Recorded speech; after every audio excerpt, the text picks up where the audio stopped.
Aiming towards the mirror this time, guys. Preferences are a myth. You choose your suffering. This is a very sly stride to OnlyFans and people on the site who have made not only astrology content and tarot, but also their own intakes on the red pill and MGTOW, and even the dating scheme in the manosphere and everything else. I like it. But when it comes to the hypocrisy and the double standards of men and women, what do we think about when it comes to sexual harassment and sex and pornography and addiction and all that? What do we think about when fentanyl is being banned or CBD is getting banned or THC is getting banned? Vaping, doing drugs, having sex, being hypocritical, even killing people for our own good, and pretending we know what hate speech and be respectful and be considerate and be nice is all about. Of course not. This, however, is about more of the OnlyFans perspective of having so-called preferences and I didn't choose this suffering. It happened when I was born, or it got conditioned as I grew up. But the problem with that dichotomy is that either or of having a conditioning or a birthright of how you are here is not the problem. It's not that you didn't choose this for yourself. It's not that it's who you are. It's that there's something you can still do about it, okay? There's something you can still do about this stuff.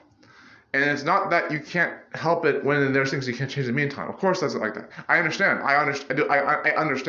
There are things you can't change about it. But this one particular OnlyFans model would say that, like not Luna KO, that was French, but French Canadian Asian traveler in New York and all that. That's kind of funny. But this one's actually Aries astrology. Uwu Tofu. The one that used to be the most popular OnlyFans model at the time.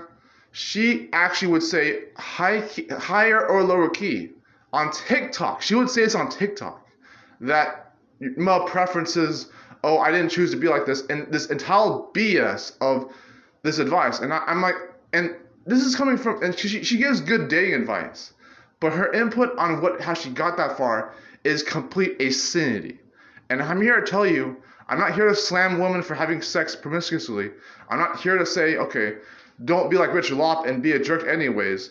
I'm not saying don't be yourself. I'm not saying that. What I'm saying is, remember what gets you here. Don't be a bitch about what you think your excuses are going to tell people. Just because your words have weight doesn't mean your opinion matters. Your opinion does not matter.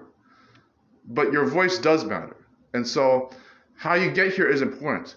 If you have promiscuous sex, be willing to face the consequences of your actions. If having sex experience matters to you, by all means go for it. Now, how do you know what matters to do and what you should be doing to learn experience from? You'll know because that's what you'll be trying to tell yourself the entire time.